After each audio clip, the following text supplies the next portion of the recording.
Let's receive it.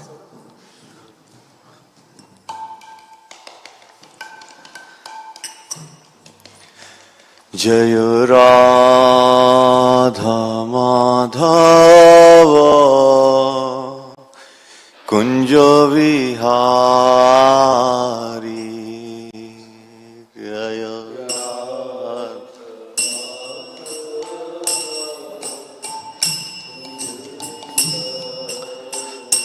Jaya Radha Madhava Kunja Vihari Madhava Kunja Vihari Jaya Gopi Jana Vallabha Girivardhari Gopi Jana Vallabha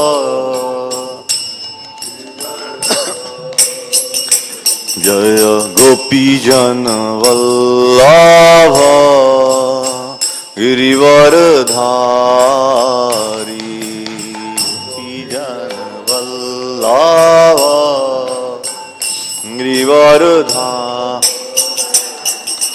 Yasodanandan Vraja Jana Ranjana Yasodanandan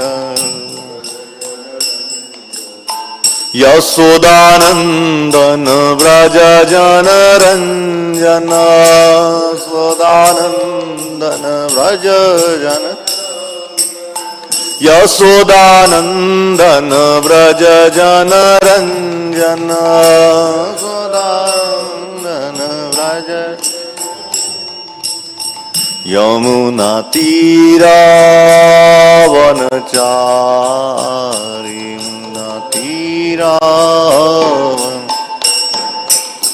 Yamuna Tira Vanachari Muna Tira Vanachari Jaya Radha Madhava Kunja Vihari Jaya Radha Madhava Kunja Vihari Jaya Radha Vrindavan Chandrodaya Vrindavan Chandrodaya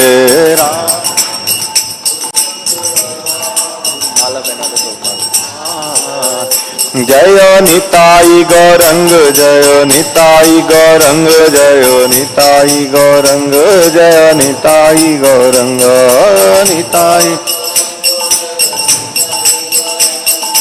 Nitai Gaurang Jaya Nitai Gaurang Jaya Jaya Prabhupada Prabhupada Prabhupada Prabhupada Prabhupada Prabhupada Prabhupada Prabhupada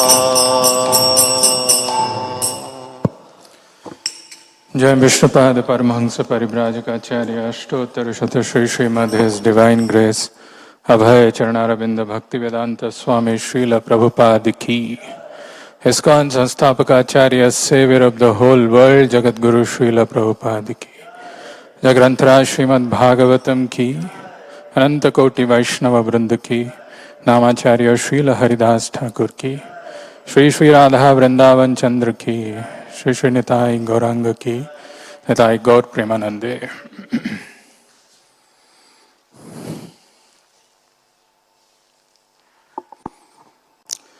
Om Namo Bhagavate Vasudevaya.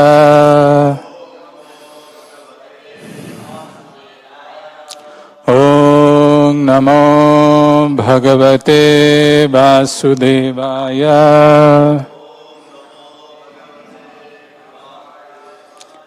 Om Namo Bhagavate Vasudevaya. Narayanam Namaskritya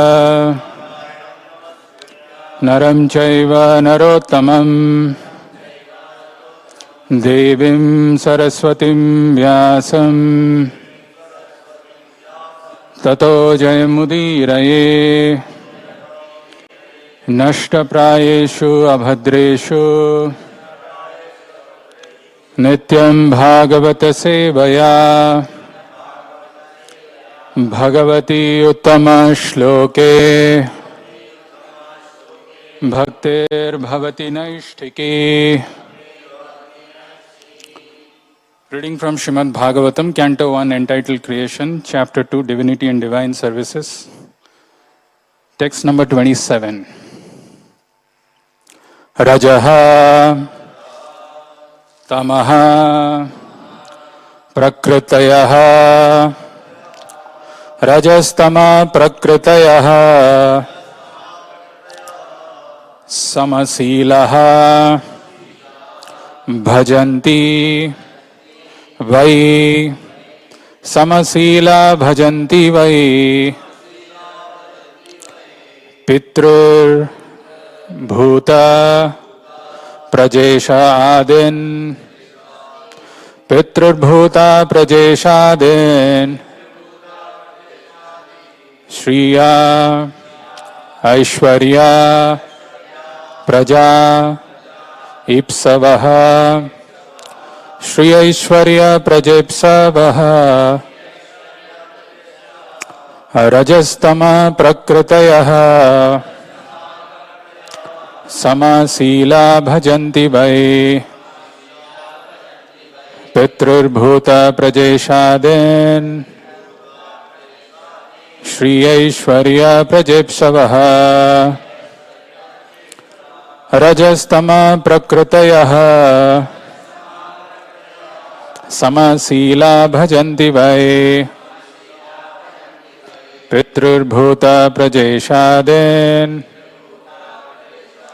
Shri Aishwarya Prajepsavaha Rajastama Prakritayaha Samasila Bhajanti Vai Pitrur Bhuta Prajeshadin Shri Aishwarya Prajepsavaha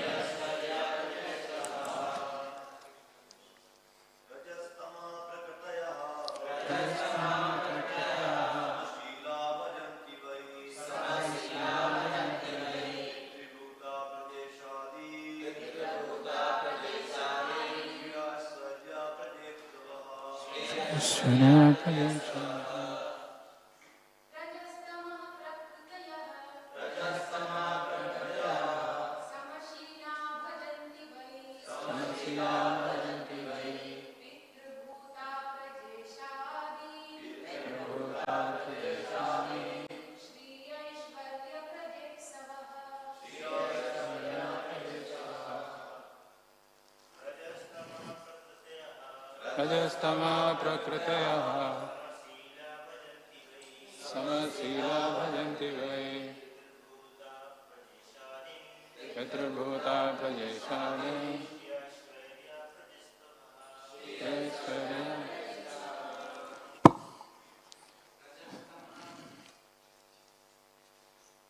Prakritayaha Rajastama Prakritayaha Samasila Bhajanti Vai Pitrur Bhuta Prajeshadin Shri Aishwarya Prajepsavaha. Synonyms: Rajaha, the mode of passion; Tamaha, the mode of ignorance; Prakritayaha, of that mentality; Samasilaha, of the same categories; Bhajanti, do worship; Vai, actually; Pitrur, the forefathers; Bhuta, other living beings; Prajesha Adin, controllers of cosmic administration; Shriya, enrichment; Aishwarya, wealth and power; Praja, progeny; Ipsavaha, so desiring. Translation and purport by His Divine Grace A.C. Bhaktivedanta Swami Srila Prabhupada. Translation: those who are in the modes of passion and ignorance worship the forefathers, other living beings and the demigods who are in charge of cosmic activities, for they are urged by a desire to be materially benefited with women, wealth, power and progeny. Translation with repetition: those who are in the modes of passion and ignorance worship the forefathers, other living beings and the demigods who are in charge of cosmic activities, for they are urged by a desire to be materially benefited with women, wealth, power, and progeny. Purport by Srila Prabhupada. There is no need to worship demigods of whatsoever category if one is serious about going back to Godhead. In the Bhagavad Gita 7.20 to 23, it is clearly said that those who are mad after material enjoyment approach the different demigods for temporary benefits, which are meant for men with a poor fund of knowledge. We should never desire to increase the depth of material enjoyment. Material enjoyment should be accepted only up to the point of the bare necessities of life, and not more or less than that. To accept more material enjoyment means to bind oneself more and more to the miseries of material existence. More wealth, more women, false aristocracy are some of the demands of the materially disposed man because he has no information of the benefit derived from Vishnu worship. By Vishnu worship, one can derive benefit in this life as well as in life after death. Forgetting these principles, foolish people who are after more wealth, more wives, and more children worship various demigods. The aim of life is to end the miseries of life and not to increase them. For material enjoyment, there is no need to approach the demigods. The demigods are but servants of the Lord. As such, they are duty bound to supply the necessities of life in the form of water, light, air, etc. One should work hard and worship the Supreme Lord by the fruits of one's hard labor for existence, and that should be the motto of life. One should be careful to execute occupational service with faith in God in the proper way, and that will lead one gradually on the progressive march back to Godhead. Lord Sri Krishna, when he was personally present at Brajadham, stopped the worship of the demigod Indra and advised the residents of Braja to worship by their business and to have faith in God. Worshipping the multi-demigods for material gain is practically a perversity of religion. This sort of religious activity has been condemned in the very beginning of the Bhagavat as Kaitava Dharma. There is only one religion in the world to be followed by one and all, and that is the Bhagavat Dharma, or the religion which teaches one to worship the Supreme Personality of Godhead and no one else. Thus ends the wonderful transcendental Bhaktivedanta purport. Om Ajnanatimirandhasya Jnananjana Shalakaya Chakshurunmilitam Yena Tasmai Shri Gurave Namaha. Namo Om Vishnu Padaya Krishna Pristhaya Bhutale Srimate Bhakti Vedanta Swaminiti Namine. Namaste Saraswate Deve Gauravani Pracharine Nirvishesha Sunyavadi Paschatya Deshatarine. Jai Shri Krishna Chaitanya Prabhu Nityananda Shri Advaita Gadadhara Shri Vasadi Gaura Bhakta Vrinda. Hare Krishna Krishna Krishna Hare Hare Hare Rama Rama Rama Hare Hare.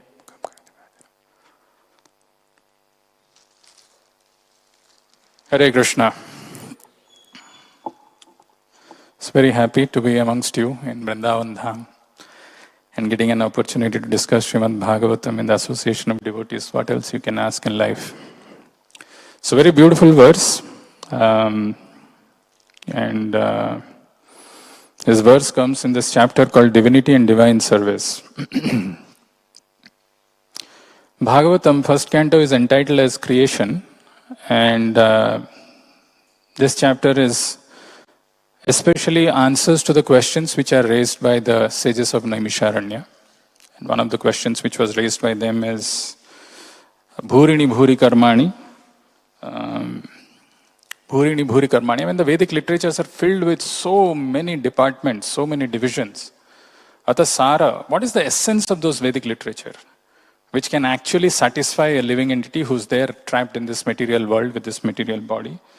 And the answers to those questions asked by Naimisharanya is the subject matter of entire Bhagavatam, but particularly that question being answered in this chapter. And we are seeing in this verse, Rajas tamaha prakritayah samasila bhajanti vai pitrar bhuta prajeshadin shreyaiswarya prajepshavaha. Raja and Tama, those who are in the mode of passion and ignorance. Prakritayah, they are of that mentality of Raja and Tama. Samasila bhajanti vai. They worship people of the same category. Samasila bhajanti vai. Rajastama prakritaya samasila bhajanti vai. Those who are in the modes of passion and ignorance worship the same category of people. Who are those? Pitrar, Bhuta, Prajeshadin. Pitrar is forefathers. Bhuta is other living entities. And Prajeshadin, the demigods who are in charge of cosmic activities. So people who are influenced by the modes of passion and ignorance, Rajas, Tamas, Prakritaya, Samasila, Bhajanti. They worship people of the same category. And the people of the same category are of three types. Pitrar, Bhuta, Prajeshadin. Pitra is forefathers. Bhuta is other living entities. And Prajeshadin is the demigods. Why do they worship them? Shri Aishwarya Prajapshavaha. Because they are desiring to be materially benefited with the words used are Shri, Aishwarya and Prajapsha. Praja Ipsavaha. Shri is enrichment, Aishwarya is wealth and power, Praja is progeny. Prabhupada's translation is slightly different. He says with women, wealth, power and progeny. That is the verse that we have. Those who are in the modes of passion and ignorance, Rajastama Prakritayaha, worship the forefathers, other living beings and the demigods. Bhajanti Pitrar Bhuta Prajeshadin, who are in the charge of cosmic activities, for they are urged by a desire to be materially benefited. Shri Aishwarya Prajapsavaha, with women, wealth, power and aristocratic birth. So if you see in this world, people are always filled with opinions. Everybody has their own opinion. Somebody says, this movie is good. So 10 different people will follow, 10 different people will not follow. Somebody says there is a sale going on, right? And it's a nice sale. So we automatically develop a desire that we should go there.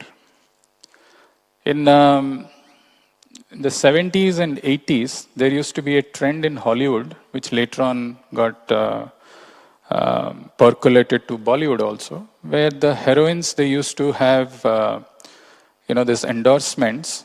They will use some soap, and it's a belief that if I use this soap, I'll become beautiful. So many people used to follow that, and that became also a trend in India. Many heroines used to do that. This phenomena is called thought leader endorsement in the media, where you get somebody who's powerful, who's influential, and you call them. If he or she endorses a product, naturally people will follow. In the US, there is something which is known as Beef Council. So the Beef Council, they promote using beef. So if there are people like this Menka Gandhi's followers or somebody like that who comes with a very strong activism that killing animal is not good, then the Beef Council will come back strongly. No, beef is not all that bad. It's actually very good for the health. You should use beef. There are a lot of benefits of this. So there used to be an actress of yesteryear in Hollywood, not so famous. He did one endorsement for this Beef Council. Usually, the endorsement for any product will hardly have anything to do with the product, but they will have the main person who is doing that in a very glamorous avatar, coming and showing or talking about that particular thing. So this actress, not so popular, did an endorsement for Beef Council. And then later on, she did an interview, private interview, where she told that this is carcinogenic. I don't identify with taking beef. Earlier, she had done an endorsement for Beef Council saying that this is good. And now she did an interview where she told that this beef is not good for health. It can produce cancer. Beef Council actually sued her. What I'm trying to say is, this world which is filled with opinions, when there are so many people who are telling us this is the right thing to do, this is not the right thing to do, are also influenced by the modes of passion and ignorance. Whereas when we read Srimad Bhagavatam, it gives us a X-ray vision of what the truth is. Suppose somebody does an X-ray on your body and he shows you this report. You may say that, no, this cannot be my body. I know my body better. No, I don't take some non-veg, I don't smoke. This cannot be my body. No, sir, this is your body. This X-ray is of yours. Bhagavatam is like that, which doesn't cheat and gives us the true X-ray vision of who we are and what needs to be done. In the first line of this purport, so basically if you read the translation very carefully, you can divide it into three parts. Those who are in the modes of passion and ignorance. So it's talking about those who are in the modes of passion and ignorance. What are they doing? They are worshipping forefathers, other living beings, and the demigods. Many of us, maybe we are also from the same background, or we at least would have identified with this, where we worship some demigods, or we grow up in a family where it is told to us that everybody is equal. You don't have to worry whether it is Ganesha, Shiva, or whoever it is. Everybody is equal. You should worship everybody. Who knows, if somebody gets angry because of our lack of performance of worship, then it could be a problematic thing for us. So we should worship everybody equally. Some such beliefs.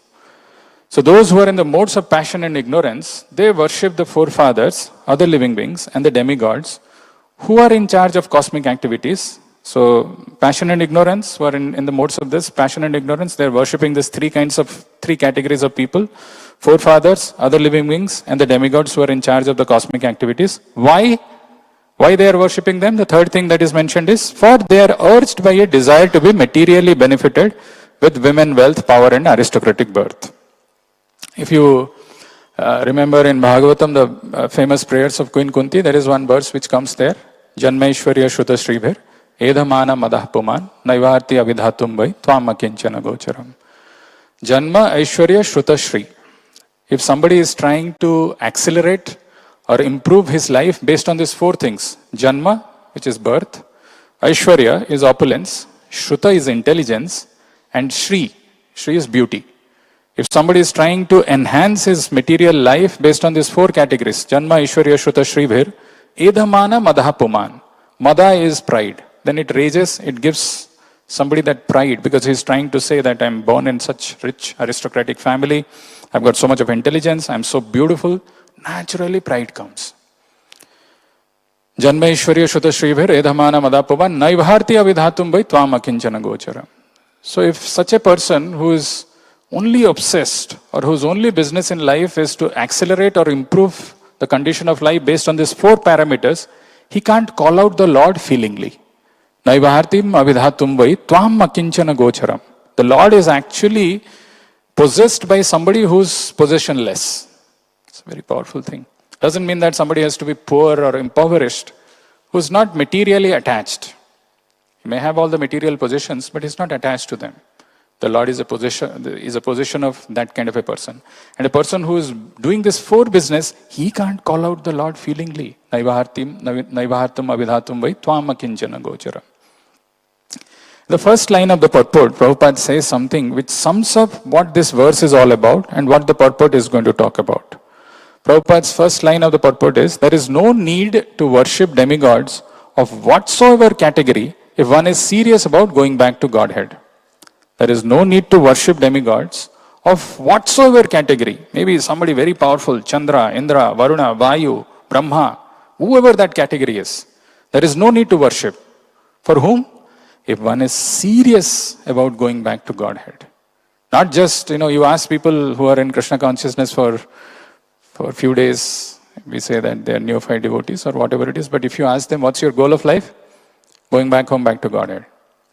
How much of us we mean it seriously? We really don't. Prabhupada says in one place, when a disciple asks Prabhupada, it looks like Maya is very strong.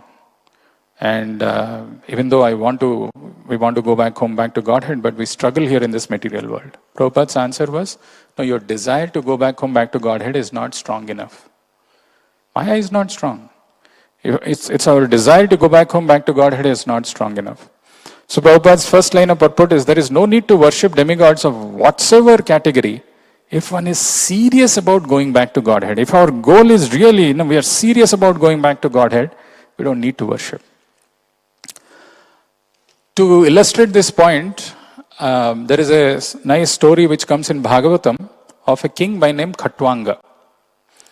Khatwanga Maharaj was such a powerful king that he was invited by the demigods to, these demigods and the demons, they always have constant battle.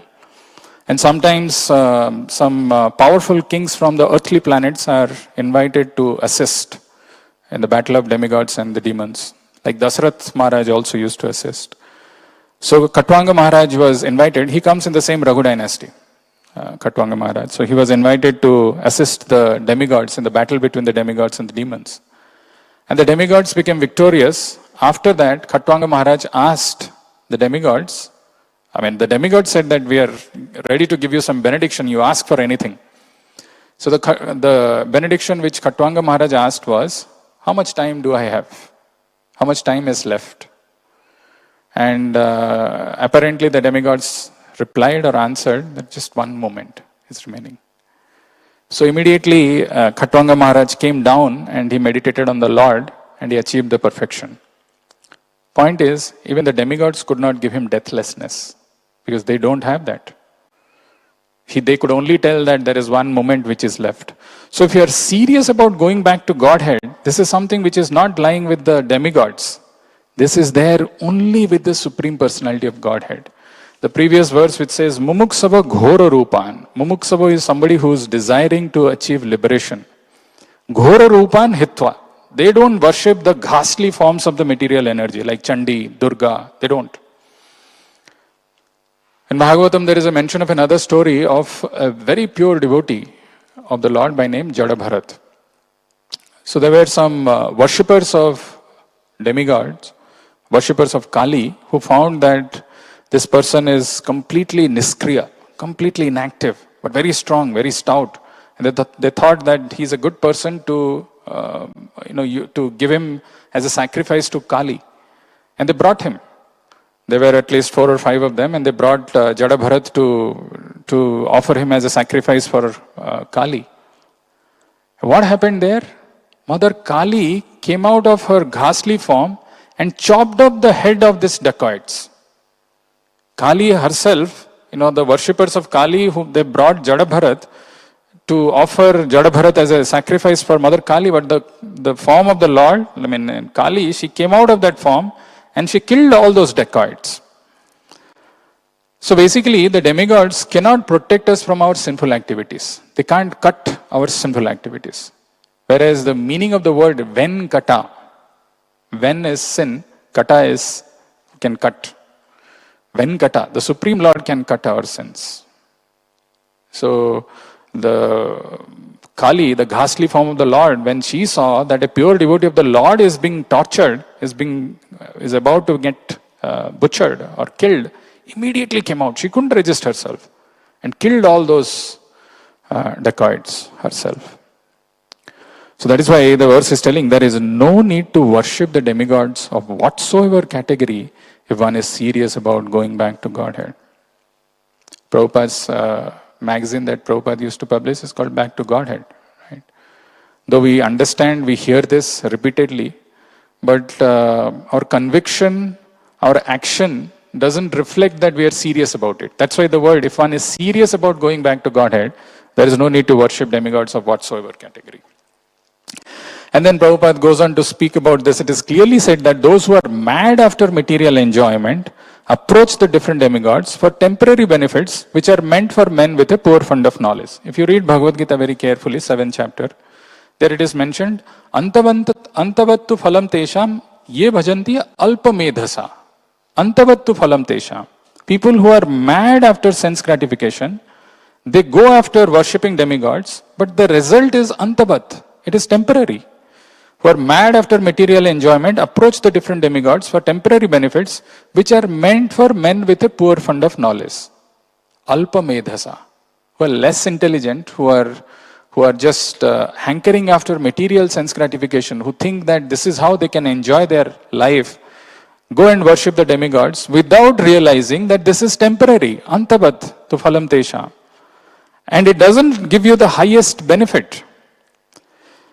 Then Prabhupada is saying that we should never desire to increase the depth of material enjoyment. See, there is a material enjoyment which comes based on our karma and pious activities that we have done in our previous life.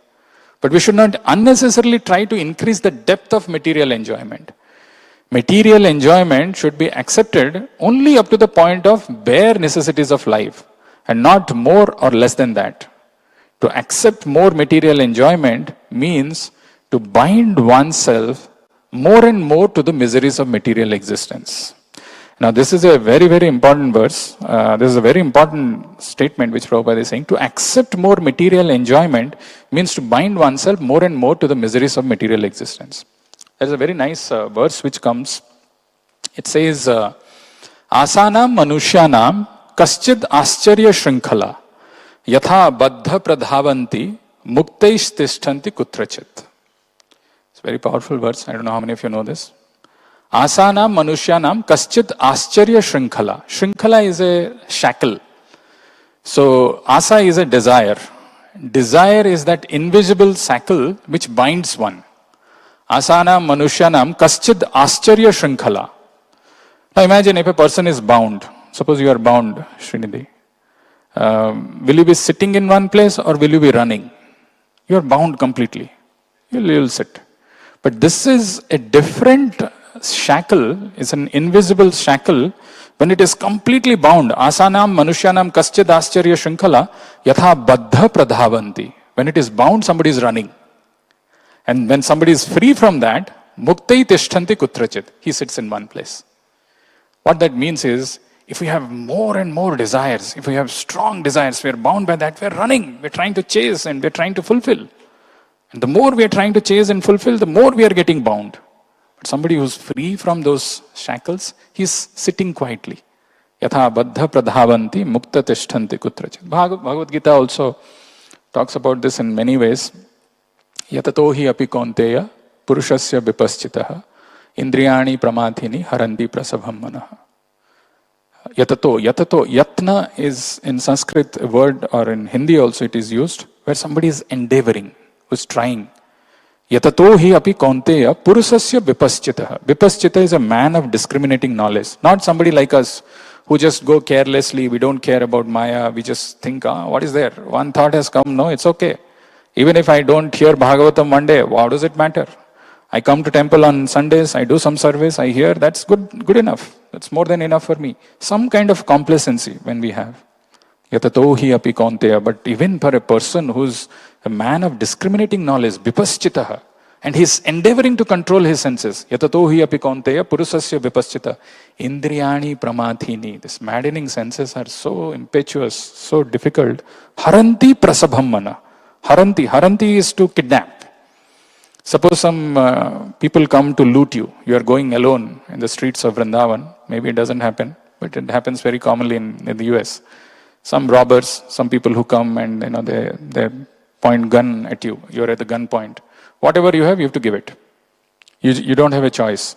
You just want to be safe, alive. So what possessions you have, all your wallet, wealth, watch, everything you give it. But still there is something that you don't want to part with, maybe your finger, and you just want to hold it. And the kidnapper or the dacoit is looking at that finger, the ring, sorry. And so he wants to, haranti prasabham mana. Prasabham is forcefully. So indriyani pramathini haranti prasabham mana. So forcefully he takes away. What? Our mind. So the desires are so strong and impetuous that they take away our mind. Even though we have beautiful darshan of the Lord, we chant the names of the Lord, we associate with devotees, we hear Bhagavatam, still we step out of the temple, or maybe just even outside the lecture hall, we go out. Somehow the mind thinks about some sense objects. In the temple itself, you're seeing something, you're looking at something, and then it is gone. Haranti prasabham mana, mind is gone. So that is why Prabhupada is saying to accept more material enjoyment means to bind oneself more and more to the miseries of material existence. More wealth, more women, and false aristocracy are some of the demands of the materially disposed man, because he has no information of the benefit derived from Vishnu worship. Assuming that all of you are regular readers of Bhagavatam or attendees of Bhagavatam class, my question to all of you, can anybody tell what is the most quoted verse of Bhagavatam by Srila Prabhupada?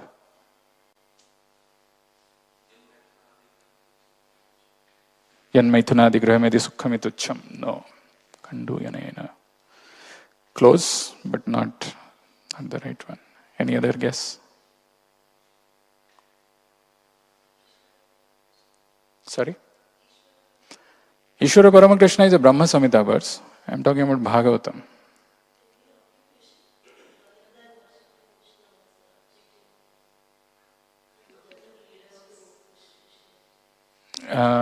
Which verse is that, Mataji? Any other? Sorry, can you repeat that?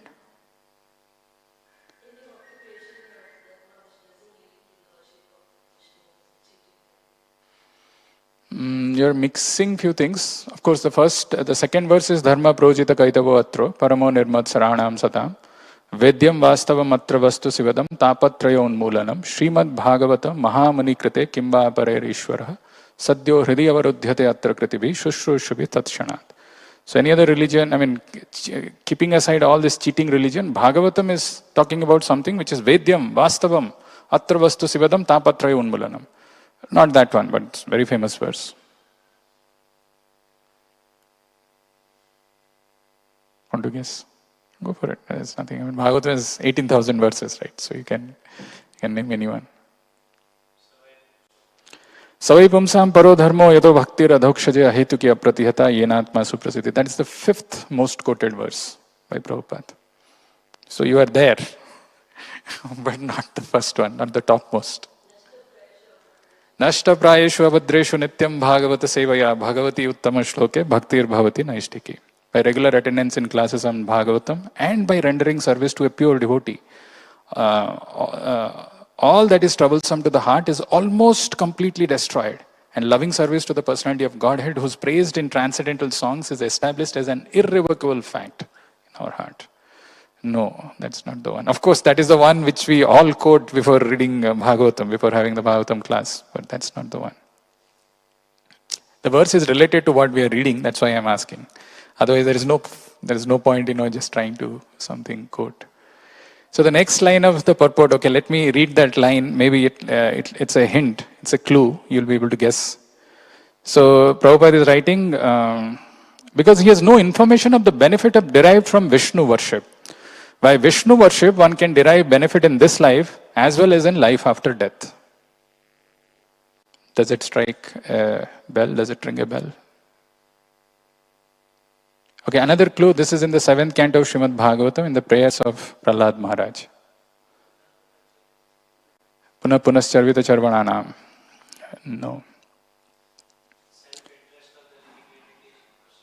Yes. Nate vidu swartha gatim hi Vishnu. Can we have a round of applause for him? Nate vidu swartha gatim hi Vishnu. Durasaya bahirartha manina. Andha yatandher upaniyamana. Te pi tantra, te api ishatantra, urudamni baddha. It's a very powerful verse. There is a big lie with which we live our life. All of us, without any exception. Every one of us. We see that lie in front of our eyes and we realize that this is a lie, yet we don't give it up. What is that lie? The biggest lie with which we live in our lives? The lie is that by material success, by material fame, I will be happy. Material achievement is going to give me happiness. Nate biduh swartha gatim hi Vishnu durasaya ye bahirartha manina andha yathandher upaniyamana. Like a blind man, because our idols, our role models are materially successful people. We see somebody who's smiling with some nice suits, or with having some women sitting in a villa, having some private swimming pool, and we think this is life. If I become materially successful, if I achieve something materially, I'll be happy. This is andha yathandher upaniyamana. Because we have this strong belief, somehow we don't get rid of that. We continue to remain in this material world like api isha tantra urudamni baddha. Like a bull who's tied by the nose and he's being pulled in different directions. Similarly, we are also tied by this modes of material nature and the desires that we have, and we are pulled, we are bound in this material existence. Without knowing, our real self-interest lies in worshipping Vishnu. Nate viduhu. We don't know. Nate viduhu swartha gatim. The real self-interest lies in worshipping Vishnu. Nate viduhu swartha gatim hi Vishnu. Durasaya ye bahirartha manina. All other things that we are doing is hope against hope. Somehow or other, I'll do some patchwork. I'll be able to overcome all these difficulties, the reversals that I'm going through in my life. I'll be happy. This is durasaya ye bahirartha manina. By Vishnu worship, one can derive the benefit in this life as well as in life after death. Forgetting these principles, foolish people who are after more wealth, more wives, and more children worship various demigods. The aim of life is to end the miseries of life and not to increase them. Prabhupada says there was one lady who had a maid servant, and that maid servant had fever, some 104 or 105, and the doctor was called. The doctor checked and gave some medicine. And the lady, the owner of the house, she told, what is my temperature? And the doctor told, you are fine, you are 98 degree Fahrenheit. So she said, how can I have less temperature compared to my maid servant? She is having 104. Do something so that my temperature increases. Material enjoyment is meant to increase our miseries. The aim of life is not to end the misery. The aim of life is to end the miseries of life and not to increase them. Unfortunately, the worship of the demigods, there is recently 2 days back we had gone for a parikrama of Govardhan, Giri Govardhan, along with Maharaj. Maharaj asked all of us this question, Stuka Maharaj, that what is the difference between demigod worship and the worship of Krishna? What is the biggest difference?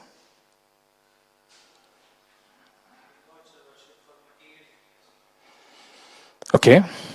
Even Krishna can give you all your material interest. Like akama sarva kamava moksha kama udaradhi tibrena bhakti yogena yajate purusha param. So whether you have desires, you don't have desires, akama sarva kamava moksha kama, whether you are desiring to get liberation, worship Krishna, he will give you everything. So what is the difference?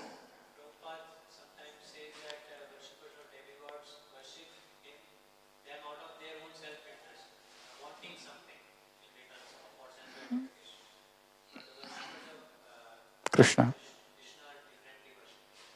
Differently worship him? That means they are worshipping him for the satisfaction of Krishna, not for their self-satisfaction. Really, you ask yourself, are we doing that in our, though we may be right answer in some way, but when we are worshipping Krishna, do we really see that, this is meant for pleasure of Krishna? Sometimes that thought comes, but not always. What is the real difference? What is the difference between worshipping demigods and worshipping Krishna? What is the central point? What is the difference? Abhidhi Purvakam, okay. That is not recommended in the scriptures, okay.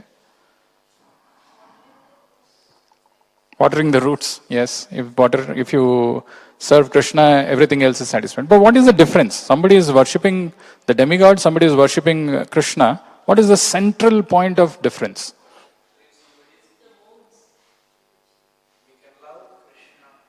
We can love Krishna. Okay.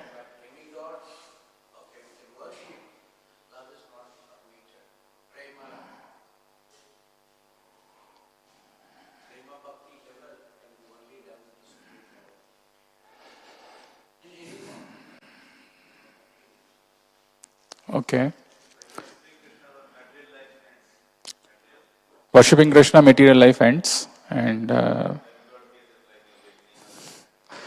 okay, so what is the difference?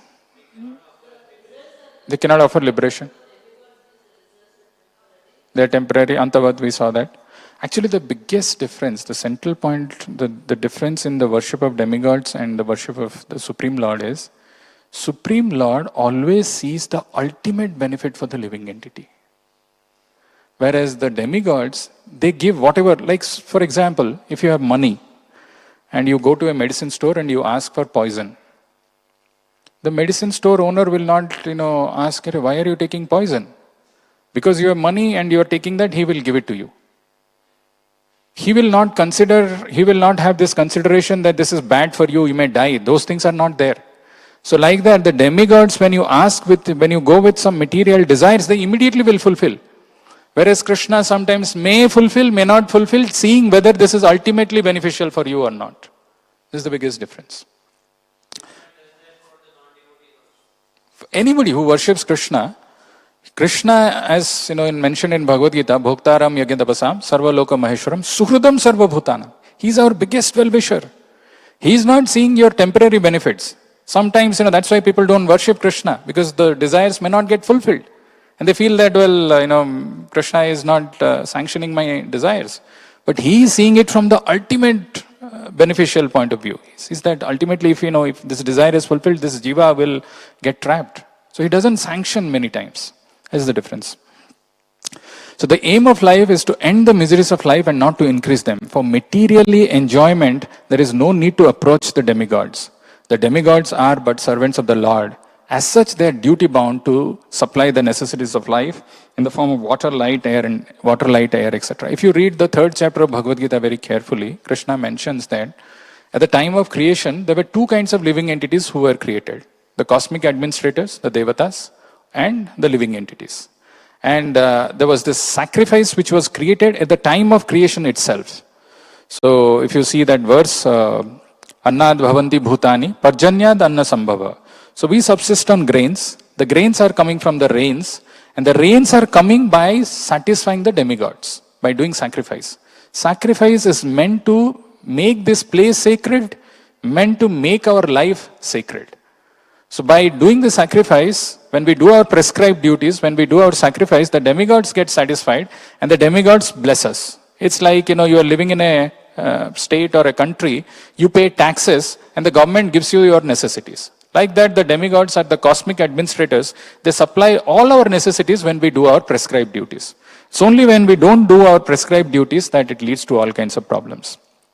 But the demigods are acting under the direction of the Supreme Lord, and the Supreme Lord's directions are given in the Vedas, and the Vedas are talking about prescribed duties. That is how the cycle of sacrifice is complete. But in the 4th chapter, Krishna again says, somebody kangshantam karmanam siddhim. When somebody wants perfection quickly, kshipram himanuse loke, and he wants these results quickly, then he worships demigods. And when you worship the demigods, they forget that the demigods are actually reporting to the Supreme Lord, or they are part and parcel of the Lord.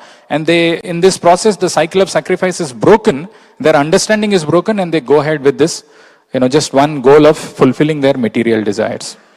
So Prabhupada is saying, for material enjoyment, there is no need to approach the demigods. The demigods are but servants of the Lord. As such, they are duty-bound to supply necessities of life in form of water, light, air, etc. And then there is something which is written in italics. In Bhagavatam, if you read the book Bhagavatam, I don't know if it was there in the purport, there are something which are written in italics. They are very, very important. So Prabhupada is writing this line, you can go back and refer to this. One should work hard and worship the Supreme Lord by the fruit of one's hard labor for existence. And that should be the motto of life. Can you think of any verse in Bhagavatam which talks about this direct statement? One should work hard and worship the Supreme Lord by the fruit of one's hard labor for existence, and that should be the motto of life. In the first canto of Bhagavatam it is there. I'm sure, those of you must have read this. No, one should work hard and worship the Supreme Lord. The one that you are saying is Srama eva hi kevalam. If it is not satisfying, if it is not producing attraction for the Lord, then it's all useless hard work. But there is a verse which comes in the 4th chapter where Narad Muni is telling this to Vedavyas. Tasyaiva heta prayateto kovida na labhyate yad brahmatam upariyadaha tal labhyate dukkhavat anyataha sukham Kalena sarvatra gabhira ramhasa. Tasyaiva heta. Only for that purposeful end we should work hard. Tasyaiva heta prayateto kovido. By jumping up and down, going to the material world, to the topmost planetary system, or going to the downmost planet, the Patala Loka, you cannot achieve that. And what is that? That is the perfection of human life, which is coming out of the cycle of birth and death or liberation. Tasyeva, only for that purposeful end one should endeavor. Why? Tasyeva heta prayateta kovida yad brahmatam upariyada tal labhyate dukkhavat anyatah sukham. Like miseries which is coming on its own accord, without our asking for it, without endeavoring for this, similarly the happiness which is supposed to come by the senses coming in touch with the sense objects will come anyway. You don't need to work separately for that. One should work hard and worship only for the Supreme Lord by the fruit of one's hard labor for existence. That should be the motto of life. Tasyeva heta prayatetu. Only for that one goal one should endeavor hard. This human life is given only for that. That is why the first Brahma Sutra itself is Athato Brahma Jigyasa. The word Athato means hence or therefore. Usually you will use that word hence or therefore if you have stated something before. But this is the first Brahma Sutra and it begins with Athato Brahma Jigyasa. The implied assumption here is when you've got this human form of life, when you've got this human body in which you can achieve this highest purposeful end, you should endeavor only for that. Athato Brahma Jigyasa. So for material enjoyment, there is no need to approach the demigods. The demigods are but servants of the Lord. And then this sentence comes, one should work hard and worship the Supreme Lord by the fruits of one's hard labor for existence. And that should be the motto of life. And Prabhupada concludes with this last paragraph where he's telling that Lord Shri Krishna, when he was personally present at Brajadham, stopped the worship of the demigods Indra and advised the residents of Braja to worship by their business and to have faith in God. Worshipping the multi-demigods for material gain is practically a perversity of religion. This sort of religion activity has been condemned in the very beginning of the Bhagavatam as Kaitava Dharma. The verse that I just quoted, Dharma projita kaitavo atro paramo nirmat saranam satam vedyam vastavam atra vastu sivadam tapatraya unmulanam. Bhagavat Dharma is not a cheating religion. That's why I was telling in the beginning, it's an X-ray thing. It can scan through you and can give you a true picture of who you are and what needs to be done. It is not based on somebody's opinion. It is not trying to please a particular kind of society. It is not trying to please some group of people. It is actually ultimately beneficial thing for us. Dharma projita kaitavo atro paramo nirmat saranam satam. Nirmat saranam, completely free from enviousness. Satam, who's 100% pure. It is meant for them. Dharma projita kaitavo atro. Giving up all those cheating religion. What is a cheating religion? Cheating religion is something where, when do you feel cheated? When you go to the market and you pay a price and you buy a product and the product is saying that this will give you this benefits, but when you bought the product, you end up having something which is not, giving you what it was promised to. That is called cheating religion. So the cheating religion is, you do this kind of a religious activity, or you do this pious activity, or you worship this demigod, or whatever it is, you'll get some temporary benefits. But looking at those temporary benefits, we forget that this is binding us in this material world. Dharma, Artha, Kama, Moksha, which is what the Vedic scriptures are talking about. You do this dharma, you'll get this artha. And use that artha for your sense gratification. That is what most people do. But that actually binds us. Yamimam puspitam bacham pravadanti avipasyataha vedavada ratah partha nanyat astiti vadina. So people get enamored by these flowery words of the Vedic literature and they get caught up in the cycle of birth and death. But Bhagavat Dharma is not like that. It kicks all this cheating religion. Dharma projita kaitavo atro paramo nirmat saranam satam vedyam vastavam atra vastu sivadam. This is ultimately beneficial to us. Sivadam, auspicious. Vedyam vastavam, this is real knowledge, reality distinguished from illusion. Vedyam vastavam atra vastu sivadam tapatraya unmulanam. It eradicates the tapatraya, adhyatmik, adidhavik, adibhautik, which we are being tormented by. It eradicates that. Srimad Bhagavatam Mahamuni Krite Kimba Parer Ishvaraha Sadhyo Hridaya Varudhyate Atra Kritibhi Shushrushabhi Satshanat. So if you just take up to the Srimad Bhagavat Dharma, then immediately the Lord will be captured in your heart. Tatra Srimad Bhagavate Mahamuni Krite Kimba Parer Ishvara. If you take up to Bhagavatam, what need is there to take any other literature? Kimba Parer Ishvara Sadhyo Hridaya Avarudhyate. The Lord becomes captured in your heart. Sadhyo hridayo avarudhyate atra kritivi shushrushabhi satshanat. Shushrushabhi. One has to be very eager in knowing this, very attentive in hearing. Then the Lord immediately manifests in our heart. So that is what Prabhupada is writing. This sort of religious activity has been condemned in the very beginning of the Bhagavatam as Kaitava Dharma. There is only one religion in the world to be followed by one and all, and that is Bhagavat Dharma. For the religion which teaches one to worship the Supreme Personality of Godhead. If you see in Bhagavatam, in the prayers of, the instructions of Prahlad Maharaj to the demoniac classmates, there also he says, Komaram acharet pragyam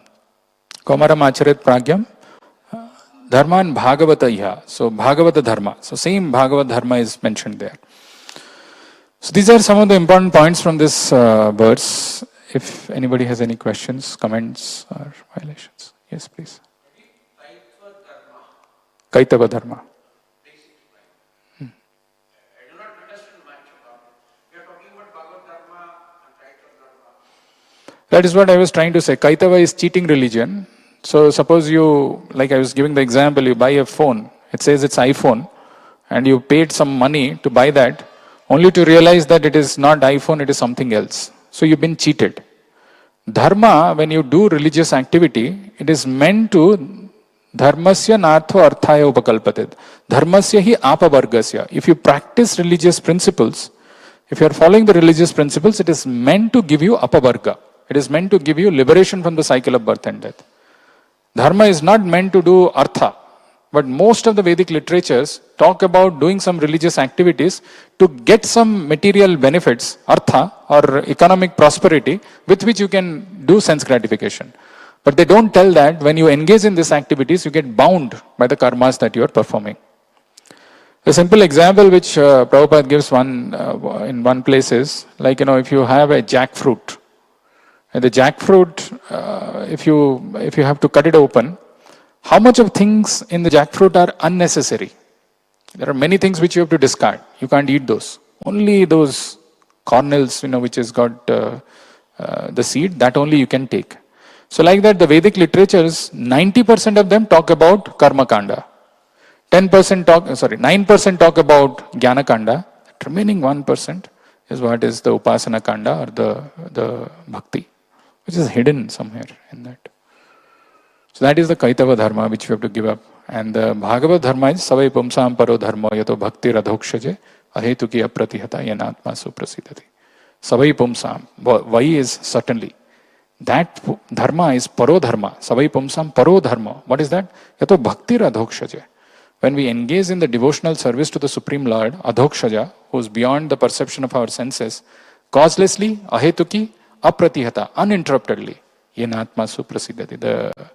The symptom of that is we will be completely satisfied in our heart. Does that answer? Yes. My question is, what is the best way or best schedule of reading Srimad Bhagavatam so that we can get all the benefits? It's mentioned in Bhagavatam itself, how you should read. Yes, Shunvatam, what is that? No. Shraddhaya Nityam, 2.8.4.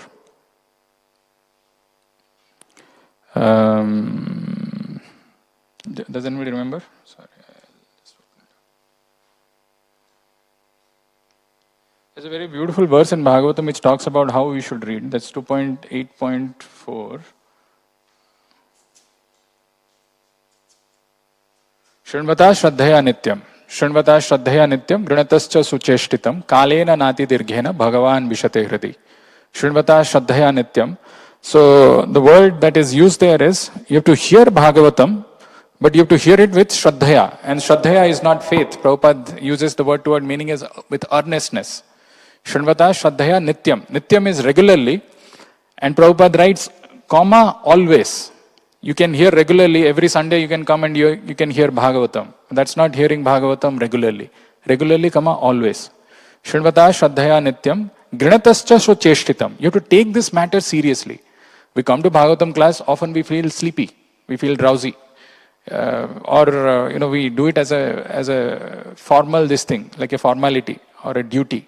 It will not work. One has to hear, but mere hearing is not enough. Hearing with rapt attention.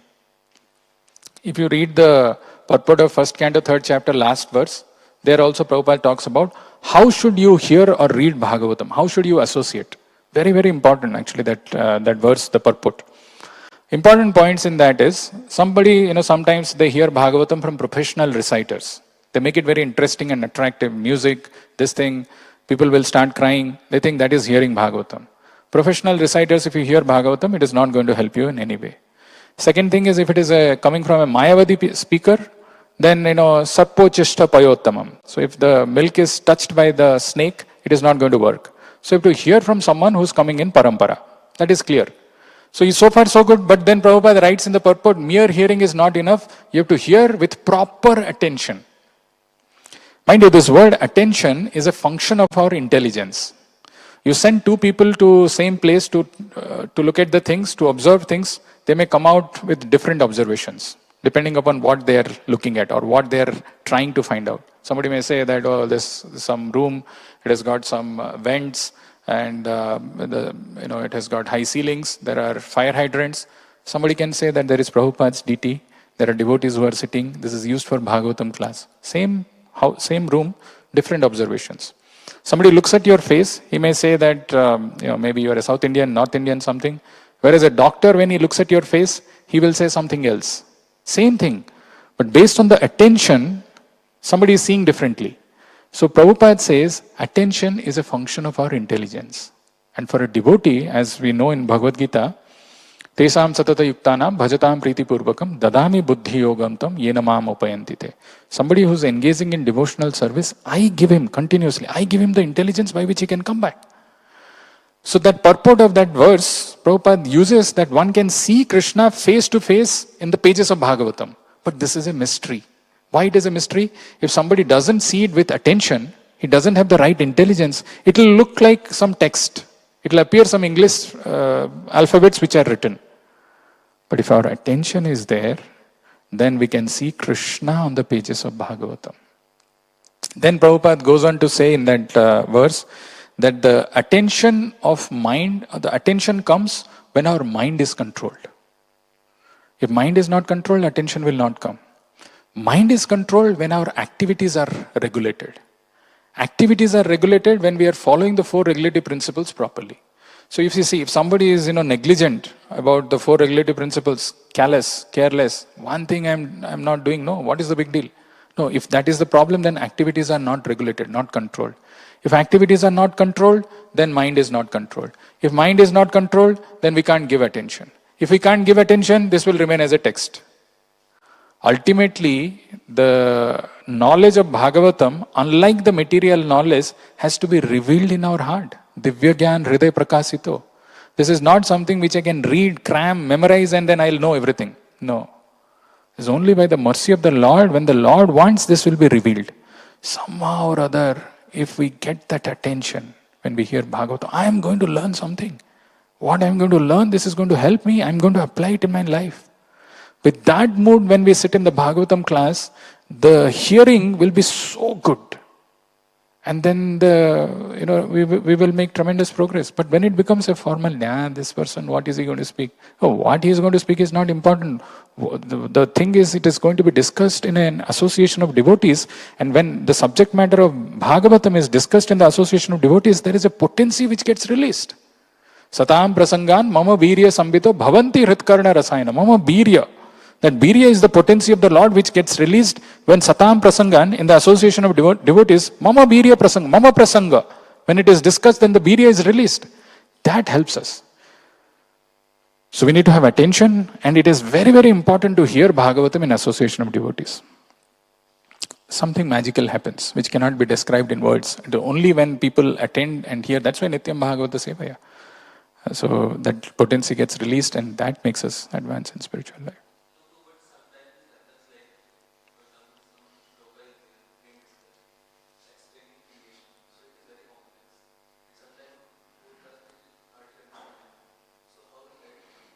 Yeah. So you see, how old are you? How old are you? 20? 20? Exact 20. So what will be our common belief that, I'm going to live till 100 years, right? Another 8 years? Generally, I'm not saying that all of us, that's what we think. Now this subject matter of Bhagavatam is being discussed between Sukadeva Goswami and Parikshit Maharaj.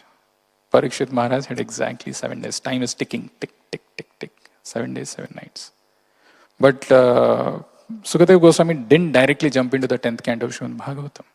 He's telling him about the universal form, he's talking about creation. This is all coming in the first few cantos of Bhagavatam. Second canto, third canto is talking about that. Had it been not important, why would he have discussed that? Prabhupada says, if we read the first 9 cantos of Bhagavatam, we will become God realized. It's a fact. It's a science of God.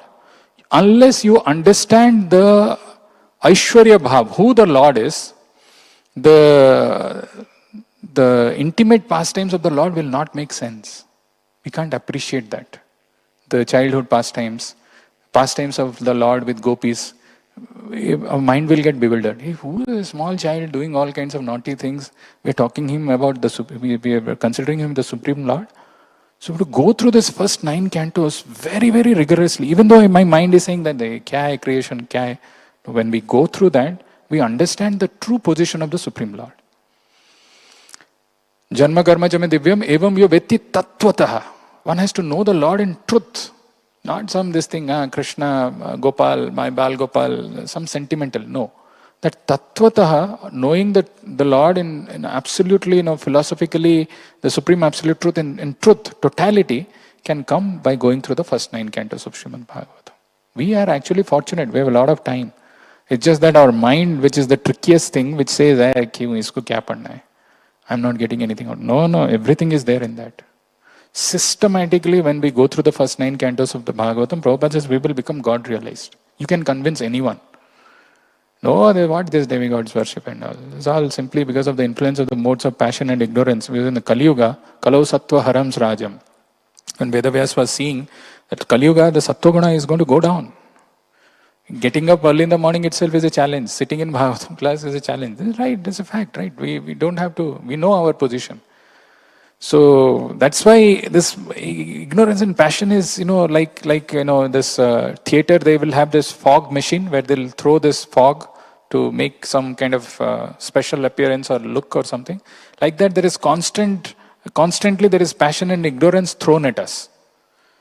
You don't do your chanting in the morning, now 8 o'clock, 9 o'clock, you want to do it, passion and ignorance has already come. Mind is, physically maybe we are present, but mind will be telling when this class will get over, what will I do next, what next. So the important thing is not being physically present, but by being present with our mind. Otherwise it is just superficial. Ignorance is telling I have to go and take rest, I've been here for so long, or something like that. These are constantly bombarded on us. This is a symptom of Kali Yuga. So unfortunately, if we have to overcome this, and if you, that's a strong practice needed to come to that goodness, and then hear Bhagavatam regularly without, listening to your mind's excuses. All first 9 cantos one has to go through.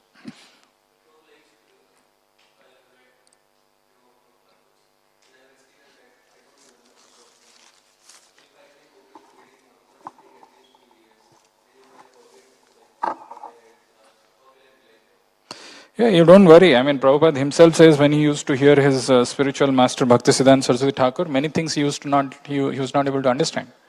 Even the initial disciples of Prabhupada, when Prabhupada used to write Hanuman, or he used to say Hanuman, they used to write something else. Hano man or something. Some man they used to think like Spider-Man, Superman.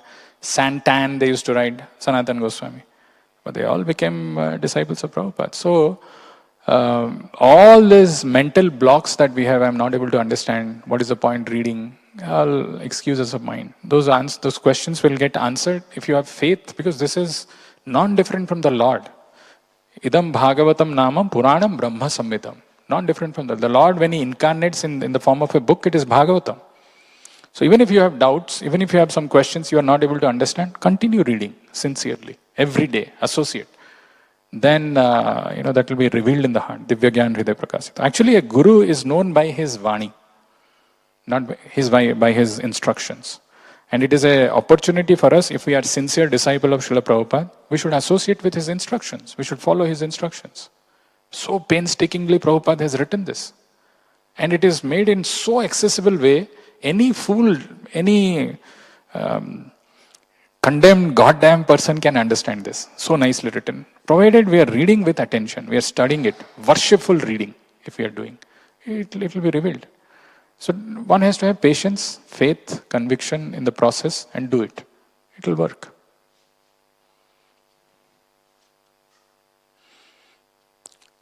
Any other question?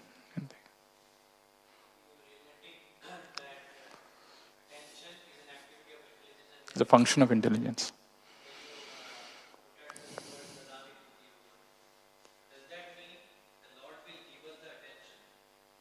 No. So, okay, another thing which I missed out in that is, Prabhupada says if the person who is speaking is potent and the hearer is, in the right mood, then Bhagavatam manifests in that. Prabhupada gives the example of if father is potent and mother is fertile, child is produced. So if somebody is coming in the parampara properly and repeating what is there, and not trying to say anything out of his own mental concoction, the audience is in the right mood, then Bhagavatam gets manifested. Like, for example, a judge, when he says that this person should be punished for 10 years, immediately that statement gets executed. A priest who's qualified, if he says that, these are two people, man and woman, now I pronounce them as husband and wife, that gets done. But somebody who's not qualified, who's not a judge, who's not a priest, says any of those things, it doesn't matter what he says. So similarly, this attention of the audience is a function of intelligence. When somebody is serious about going back home, back to Godhead, what he will hear is different from somebody who's doing it mechanically. So that sincerity or the seriousness leads to the intelligence which is given by the Lord in our heart, and that is how the attention develops. If we are not serious about going back home, back to Godhead, then it will become a formality, right? So we just come, ठीक है भागवतम है, अभी क्या करें? Will not come seriously. But when somebody is serious about going back home, back to Godhead, Bhagavat Shravan is one of the first five, the top 5 things which Rupa Goswami mentions out of those 64 things. To be very, very serious. I have to be attentive. I have to be alert. Alertness comes. Then the attention comes. Alertness is also a function of intelligence. Somebody is materially alert, he'll be looking where the sale is happening, where new movie is coming, where new mall has opened, what is happening, he's alert about that. Spiritually alert a person, very attentive. How I can make progress every day in my life. One day of my life is getting wasted. How I can make progress. So it's all matter of sincerity, basically. If you are sincere in the heart, the Lord will give you the intelligence. Ye yatha mam prapadyante tam stateva bhajamya. As one surrenders, one realizes the temporariness of this material world and the frivolousness of all this material enjoyment and becomes sincere, the Lord gives him the intelligence. Yeah.